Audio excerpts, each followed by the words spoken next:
So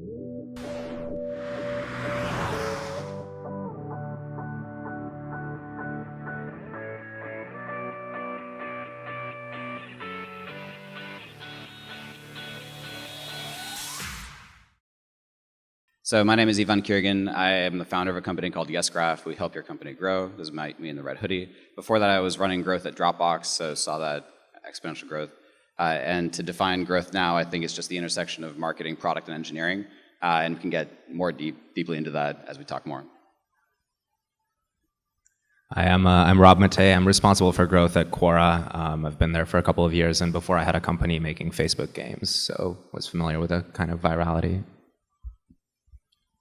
Hi, my name is Atif Avan. I'm head of growth at LinkedIn and have been doing that for 4 years.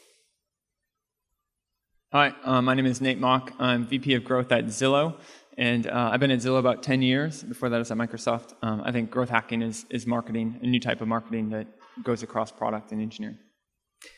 Is growth hacking a myth? And if you say yes, and if all of you say yes, we can just walk off stage right away. So. I don't think it's a myth. It's just it's marketing. It's just done differently. So products iterate. You have to iterate really fast now with the new types of companies, and so it's just a different type of marketing. So you have to be integrated with product because things change, and it's really tied into product with product market fit. So it's real, but it's just marketing. I'm glad to hear that. So I have to be honest. I don't like the term growth hacking. I think. I love growth. Adding hacking to it just adds some sort of mystery, and it's not. In my mind, growth is just applying the scientific method to product development. And I say product development, it's not just marketing either. I think it's marketing, it's product, it's engineering. And you are taking a very rigorous scientific approach to doing things versus going off your opinions or spending millions of dollars on billboards and not being able to measure ROI. Yeah, it's funny. Atif and I were joking earlier about how we were both named growth hackers, and it got us a bunch of Twitter followers. But other than that, we don't love the term. I think it's primarily just product and optimizing product to have a product that gets bigger and bigger by itself. So it's just an optimization-minded approach. Yeah, if we're going to talk about a myth, I think the biggest mistake I see when I talk to a lot of the companies is this silver bullet. Like, I just need to get that one hire. I just need to find that one tactic. Oh, what did you do? How did Facebook grow? And that's the myth. The myth is that it's just one thing. So to Atif's point about the scientific method, like you could really just start from first principles to think about your business and developing your product and start from the ground up and build it. And then you'll end up with the same tactics as everyone else. You'll end up at the same position if you think about it critically. You guys are really down on the term hacking. Isn't there something to this, though, where you're trying to hack the system in a way? Well, I think there are a lot of shysters. So that's it's really bad. And you see this a lot when people are talking about social media gurus. So we all know people that are amazing when it comes to how they use Twitter. And there are also some jokers out there. And so you don't want to be, like, we really want to be, like, just to work and to make progress in our companies. And I think that's why people have discomfort with the term. Whereas I know a bunch of good engineers, they're great hackers, and I'll talk about that in that context. There's a bit of arrogance to call yourself a hacker. So let other people do it, I guess. You guys all agree? Yeah, so I think as far as being scrappy goes, like all startups have to do that. So whether it's growth or product, like you have to be able to do more with less. So if that part of hacking makes sense. But the reason, like you Google growth hacker and you get 13 million hits, so it's basically a couple of years from social media guru, So don't focus on the term, like focus on what you need to do, and you have to always scale and do more with less. You're really down on social media gurus too. I notice here. That's the one social media guru over there. No. I want to talk relatively specifically about what you guys, what it is that you do. We've been talking about product and the intersection of product and marketing and different companies, all at different stages in your companies. Everybody has been at different companies, done different things. But give me an example of what has really worked for you guys, in your work at, Zillow or LinkedIn. So I can start. So at LinkedIn, two things that have worked really well for us in terms of growth are, one is people, like to research other people, and before you meet someone, you Google them up, and we have capitalized on that by saying, before LinkedIn, when you Googled somebody who wasn't exactly famous, nothing showed up. Maybe they're, like a blog from 10 years ago. And we have changed that and said, look, if you search for a person, we want LinkedIn profile to be the first result you get. And that's how a lot of people discover LinkedIn through search engine. So that's worked really, really well for us. And it's not just about search engine optimization. We are actually delivering real value there. And that's why people continue to use that. The second thing that's worked really well for us is viral growth part. And again, like thinking about in terms of what it does for our members, basically building your network is a very core value proposition for LinkedIn. So we have made it super easy to products like People You May Know, and a lot of science goes behind that and figuring out the most relevant suggestions for you. But that drives a lot of growth and engagement for LinkedIn. So those are the two things that would be at the top of my list. Just to jump in for 1 second there. SEO, does that still work for you? Because there's been, Google has made a few changes over the years. It's huge, yeah. So I think it's still one of those top 2 channels. And I think what Google has done is they've gotten really smarter about it. So back in the day when people thought about SEO, they were just focusing on building links without actually thinking about what the experience is or what value you're generating for your members. And that's the stuff that has gone away or been deprioritized by Google. But if you have a good product, like search still, is the primary gateway to a lot of activities on the web, and that's working great for us, and that's working great for Zillow and a lot of other people as well. Yeah, SEO is still really important for us too. So I think there's a couple of things that we've done kind of on a business level. One of the things we do with growth is say that every team, we have really small product development teams, and every team is responsible for growth at some level. And so every team has metrics that they watch for growth, and it's kind of decentralized. So there isn't like one person or one small group that says, we own growth for the company. Every team is responsible, and that makes it so that everyone's thinking about it and kind of builds it into your culture, and I think that's really important. In terms of like specifics, some of the stuff we've done is around content and content creation and being really smart and creative about what you can do to provide really relevant, useful information for your consumers.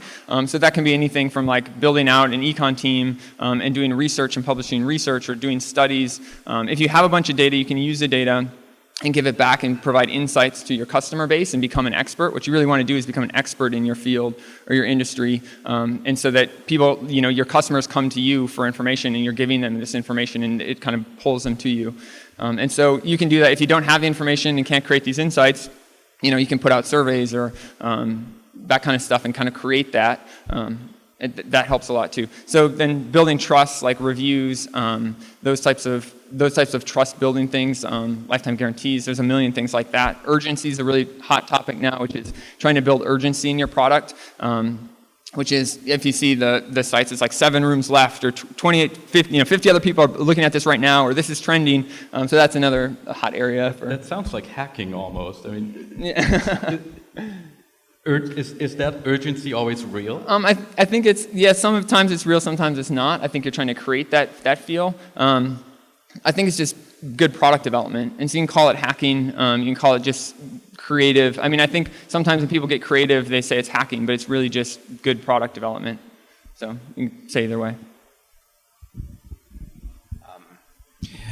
So instead of talking about what's worked for us at the specific feature level, I'll describe a little bit kind of how we approach the problem, because it's more just dozens of small to medium-sized wins than it is any silver bullet. And so for us, I think that the way that I approach any growth problem is basically to try to look at what your loop looks like. So for Quora, it's basically at the highest level, we have content, users come in to see that content, users stay and create more content, which gets more users. And so if we just zoom in on, content turns to users who then become active, we tried to break down basically, let's look at people who stayed and started creating good content and kind of had this aha moment.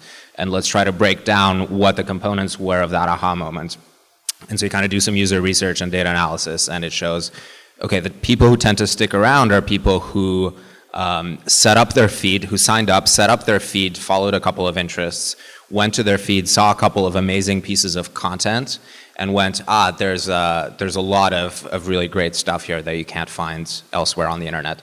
So how do we take users from coming in to see a piece of content to then setting up their feed and seeing a bunch of stuff and sticking? Okay, so the first step is you have to get them to sign up. You have to make the sign-up process smooth.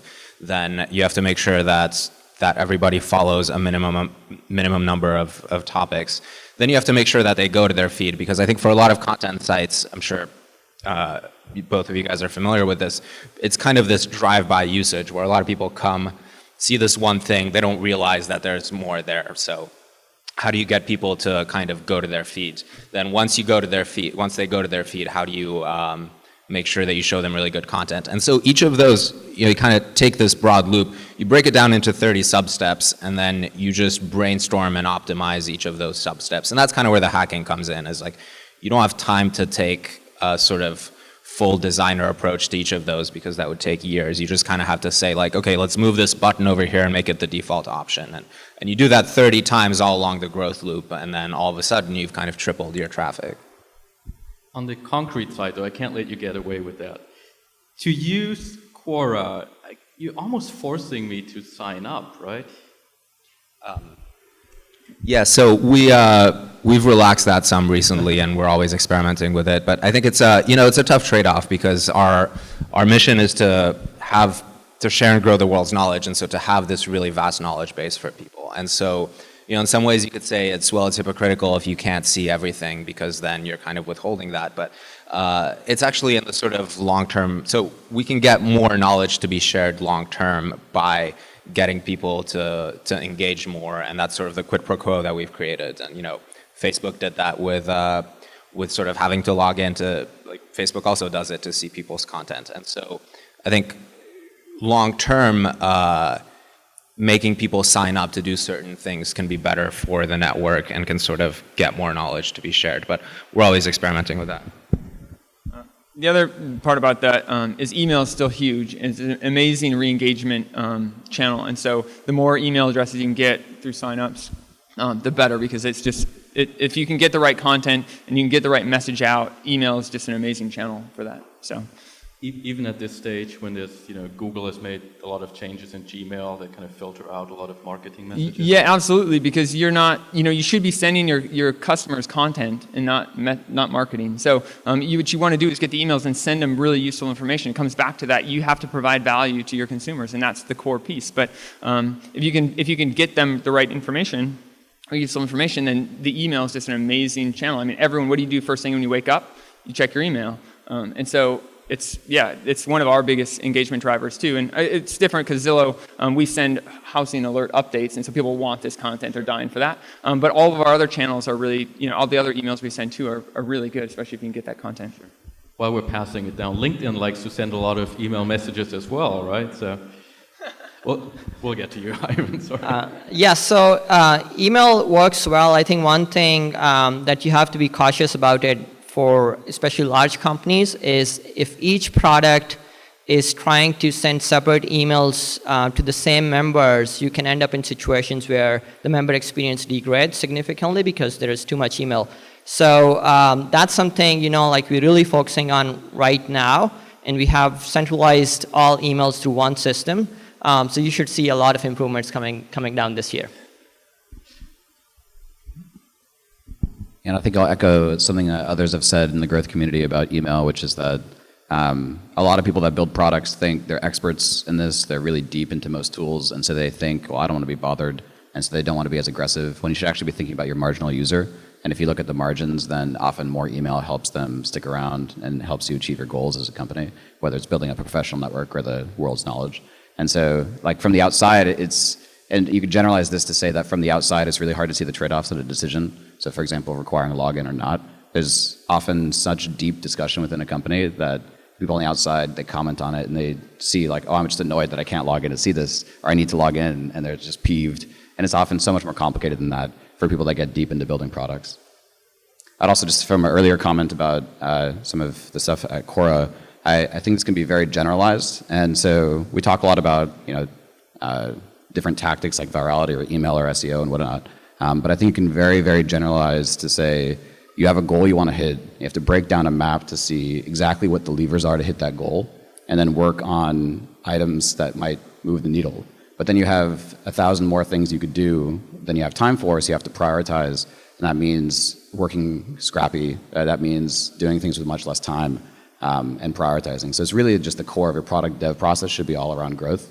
And so you can apply this technique to your sales team. You could apply it to a biotech company. It doesn't matter. And so you're not talking about like weekly active users, but it's some other metric you're trying to optimize. That's the most general way I would characterize how to do growth. It's a product development process. And it's true because you can take that for any part of your business. So we do it like recruiting. We think one of the big things that we need to do is hire really talented people, and so we find creative ways to do that. So we come up with new programs like returnships, which are internships for returning moms. We create new programs. We go hand out donuts and coffee at bus stops by other campuses. So I mean, you can get creative and do and grow kind of any part of the business or in any way. Ivan, you just talked a little bit about setting up the company for growth by spreading the responsibility out over a lot of the teams. Is that the question for all of you really, but for you especially? How do you set that up inside the company to have that mindset? So I think it's really dependent on the different kinds of companies. And so if you have a 2,000 person company versus a 2-person company, it's just going to be different. You're not going to have a growth team when you're just 2 co-founders. It's a little bit absurd. And so what are the characteristics here? So you have centralization means specialization in depth, but oftentimes very light on the product features that they have to go deep into. And there's another question of who's responsible for the metrics. Is the growth team responsible for the metrics of some product another product team is building? That seems bad. But then you have to be responsible at the end of the day. There's also a question of skills as well. So if you have engineers in the growth team that don't know how to develop for a given platform, or if they're not full stack, how exactly can they make contributions in there? So then you want more of the hub and spoke model, where the engineers that know how to go deep on something. And so it varies. So I know, for example, Airbnb, some people on the growth team learned Android just to be able to make changes on the Android app. And so they went deep, and it's a specialized team. And other companies are different. And so I would really think about organizational design for your company and who you have, and apply first principles to come to that conclusion. Robert, what's it like at Quora? How are your teams set up? So I think there's 2 different ways of doing it. There's kind of the growth team that can touch every part of the product, or they're splitting it up between different product teams. And in general, I'm a fan of the latter. I think if you can take, like I was describing, that flow and break it down into component pieces, then you can say, okay, given that this team is responsible for users writing their first piece of content. So given that they come to their feeds, they write their first piece of content. Then another team is responsible for, okay, when they write their first piece of content, make sure that it's sort of high quality, and kind of break it down as cleanly as you can into sub-goals. And LinkedIn has a slightly different... We have a dedicated growth team, but we also work with other product teams. So I believe, after a certain scale, you do need a dedicated growth team, because you want somebody to be spending every cycle of their waking time thinking about that problem. And that kind of focus is really critical to continued success. I think there is a cultural aspect of it too, where you need somebody to be the champion for growth. And that's how you enable other product teams to develop the same mindset, so they can also spend some of their cycles on it. But without that champion, everybody's sort of supposed to do it, but then nobody's doing it, nobody's thinking about it, so you want to avoid that. So on the culture stuff, we did 4 years ago, the LinkedIn growth team, we came up with a mascot. Team randomly picked, Panda as Kung Fu Panda as the mascot. But then, we were in a team meeting, we were researching that, and it turns out that pandas are one of the fastest growing mammals. The baby panda at birth is this size, and it's 60 pounds in a year. So we're like, oh, this is perfect. So we created this story, and we told this a few times, and we have a giant panda that we take to all the company photographs of every 50, 100 million milestone. And that's been amazing. It's a simple thing, but it goes a long way in ensuring everybody's thinking about growth. If you want to grow to LinkedIn size, you've got to adopt a panda then, I guess. That's awesome. Yeah, we think of it very, very similarly. I think in a small company, everyone should be thinking about growth, it's everyone's job. And then at some point, you get big enough where your channels get so big that you kind of need teams dedicated to those pieces. So the growth team at Zillow is somewhat new in the last couple of years, and we have teams that are focusing on the email infrastructure platform. But even though we have a team there, every product development group across the company owns their own emails. So this team is really the set of evangelists that are kind of dedicated, focusing, thinking about what new emails could we do, and then working with the teams to make sure that they're building cool stuff and that they're focusing on it and that the teams have metrics. So every team owns their KPIs, whether that's for performance or SEO or email or any of those pieces. But the teams are dedicated people thinking about it, kind of helping coordinate across the company, and promoting it. A lot of you talked about metrics, so I want to talk about that for a moment too. What kind of metrics do you track, and how do you know that the new users and new customers you're bringing in through these tactics are sticking around? We track everything. We look at everything, but you have to have a core API that kind of comes down to revenue, that is like what you really care about. And so for us, these are like our contact goals. But we have to look at the whole funnel, because you want to see where how many UUs you get, and are they engaged, and are they coming back? And because sometimes they're great at the top of the funnel, but then you lose them all at a certain point. And so you want to know that, because then you can fix it. Maybe you have holes for a certain set of users or through a certain path. So I would say you want to track your whole funnel, but you should focus on, in the end, on that core conversion goal. Yeah, so I think that's one of the most important thing, and the common mistake a lot of companies make is either not picking the right metric or picking too many metrics. So you have to really think about what is that one metric that your business really depends on, and it correlates perfectly with your business success. And as you think about it, a lot of people's initial assumption is, if you get more members or more signups, that's going to be great. Not really, because a sign-up is just an account creation, a record in a database. It doesn't do anything for you. You're not creating any value for them. They're not creating any value for you. So really, it's about the usage with your core features. And what you can do is you can look at the sign-up number, but then focus really on what is that. If your application is a daily use case, what's the number of daily users? If it is more of a weekly use case, what's the number of weekly users? So I think that's a great metric. The challenge, though, is there is a little bit of a delay, right? So you want to be able to figure out who are going to be the quality users right when, within the first hours of that member signing up. So how do you do that? You start looking at what are some of the things you do in onboarding that correlate really well with that later engagement, and then you test that correlation by running experiments. So you come with a few ideas and tighten that definition very well, and that allows you to quickly iterate on increasing the number of quality signups, and then subsequently you see the results in engagement as well.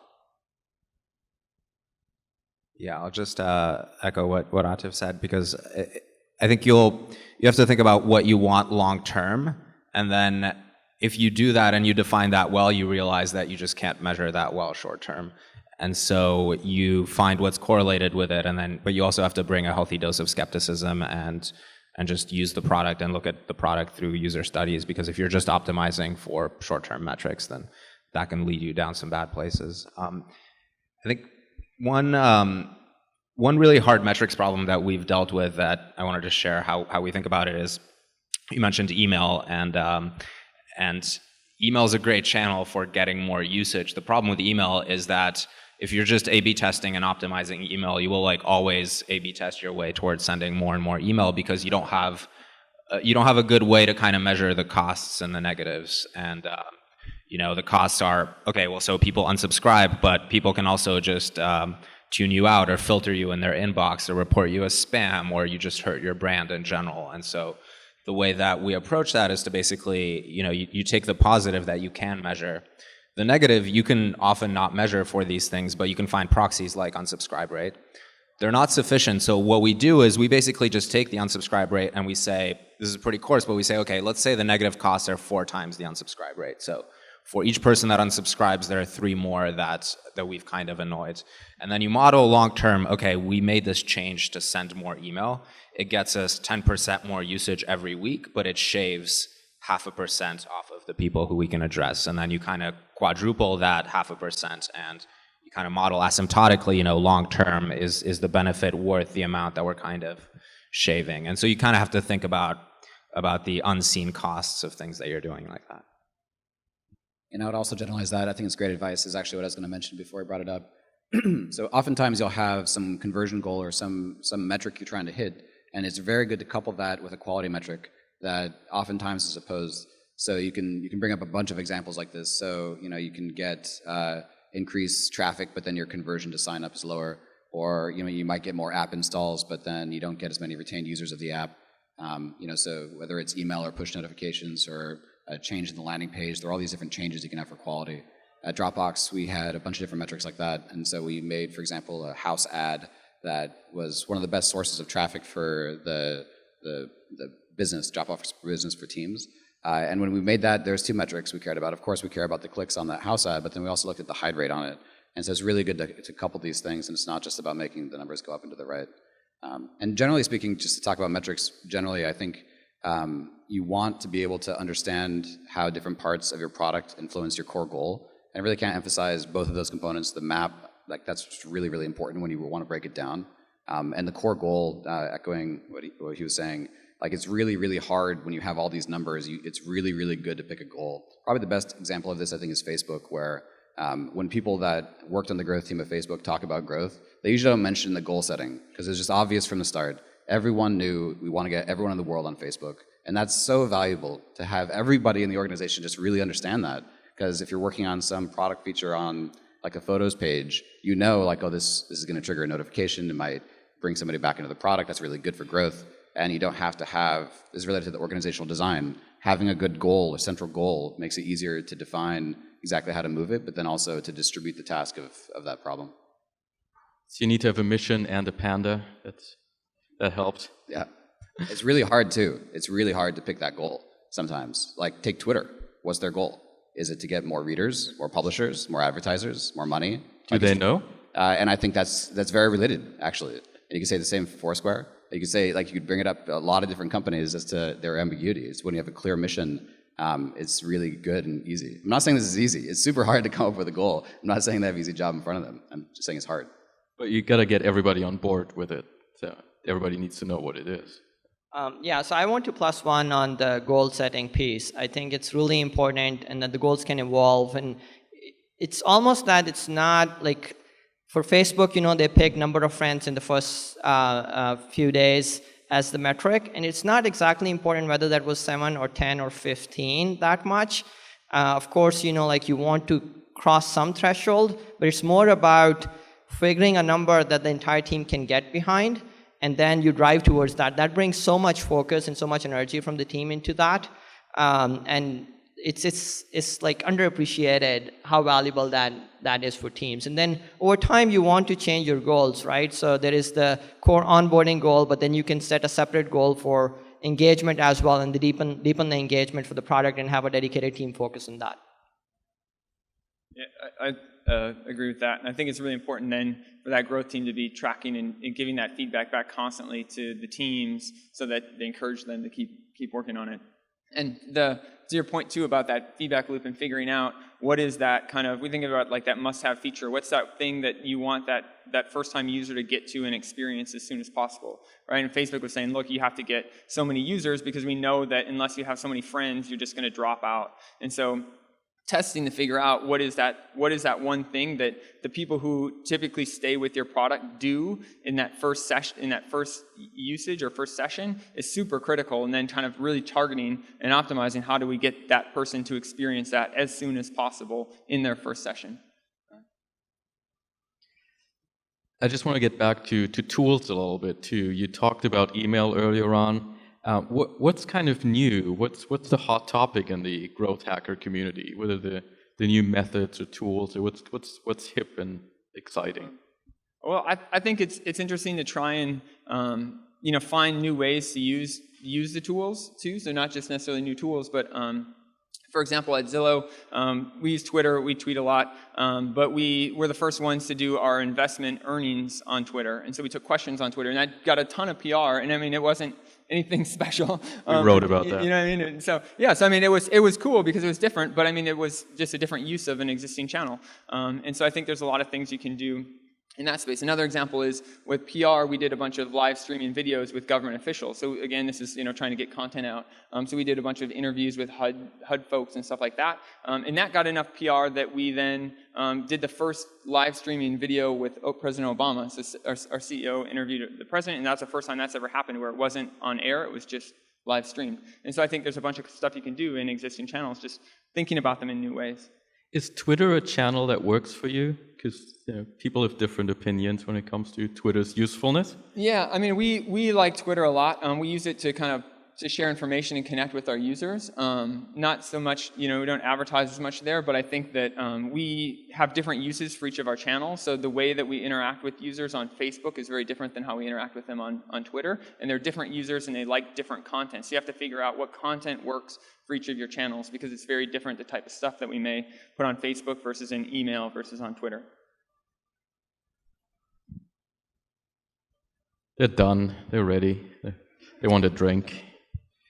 One thing that I was going to say about sort of hot topics or things that we're talking about is I think a lot of people are thinking about app growth and mobile growth and what that's going to look like and how that's different from web. And I saw this article recently that it was Andrew Chen that said mobile startups are failing like it's 1999 because in some ways it's you can't really iterate well on mobile, and so it's sort of back to this big product launch model where all these companies are raising money, they're spending a bunch of time building an app, they're trying to get a bunch of PR for it, and then it kind of falls flat and it doesn't work. And so what do you do there? I think in a lot of ways it's significantly harder to get traction for apps than for websites because barrier to installing is pretty high. And so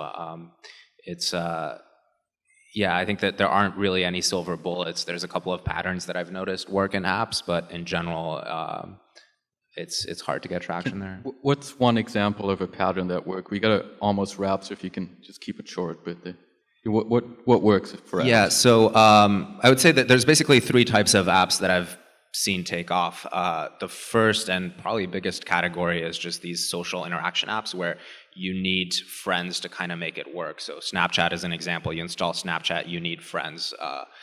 Draw something was a big fad, but that was an example. You install this game and you can't do anything. It's literally empty until you just invite people because that's what it's about. So that's one category. Second category is the sharing-based flows. So the Vines, Instagrams that are kind of, you're creating content, you're piggybacking off of other networks to grow. And the third it's not really a tactic, but it's basically apps that just get good PR and kind of get big through that. PR still matters. So I want to share a tip. So mobile is hard to iterate on. Large companies have solved it, right? We have A/B testing frameworks on mobile. We can show different experiences within the same release. A lot of startups cannot do that. There's some tools coming up, but just pay attention to these patterns and, basically they're doing their work for you.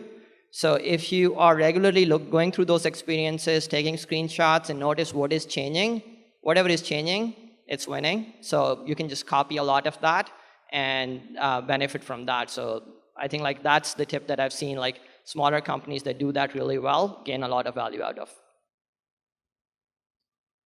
Last question. I always like to end on a downer. It's just, people remember the session that way. Can you give an example of something that absolutely, totally didn't work for you? That you're willing to talk about? I can start. So we have experiment with search engine marketing. So people are searching for jobs. Jobs is a value prop that LinkedIn offers. You'd think that makes sense, right? You show some ads, the cost of that ads is high, but the value is even higher. So eventually some of those people would buy a job seeker subscription. You'll be ROI positive. So we tested that and it doesn't really work. And I think you get a lot of, and it comes back to having the right metrics. If you're just looking at signups, it works. But then a lot of those people, they're poor quality. They're just, randomly clicking on all ads and they want to see what's behind that sign up form. So they will just sign up, but then they never visit back. And then when we do that quality analysis, we're like, this channel is not worth it. They don't come back even after you email them? No.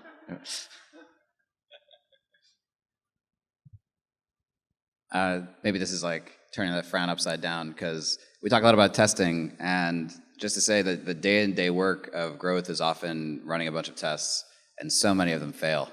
It's just constant. So you're constantly inundated with this failure, and you need to just keep running tests, because sometimes the wins add up. Because the nice thing about the failure, it's like a temporary thing, and then you turn it off, and the wins you keep, and so that you can accumulate the wins. But the day-to-day experience is usually like, oh fuck, that didn't work. And so it's just constant. Like that copy didn't work, that new design, and hopefully it's not like some huge feature. I think that's often why you want to go for like shorter efforts, because the risk of that failing is just so high if you spend months on something that just flops. And this is why it's like $19.99 for mobile apps, because it takes months to launch a feature that then nobody uses, and then you're bummed. Yeah, I think if it doesn't feel like you're banging your head on a wall every day, you're probably not trying, because you literally have to fail all the time. And it's it can be a grind. You think growth hacking has this like kind of glorious title or whatever, but it's more of a grind and pushing through and like continuing to be optimistic and creative and hammering away. And it's that growth. It's not always the one hit wonder. But in terms of failures, we definitely have had a ton of failures. But one of our big ones was trying to jump on the user-generated content bandwagon when that was really hot. And so we created these wiki pages and trying to get consumers to post information on homes. And it was just a huge flop, because we weren't thinking about our customers. We were thinking about the cool trend, and we weren't thinking enough about whether or not that's useful for them and for our product. And so you really have to find the right fit and then go push that.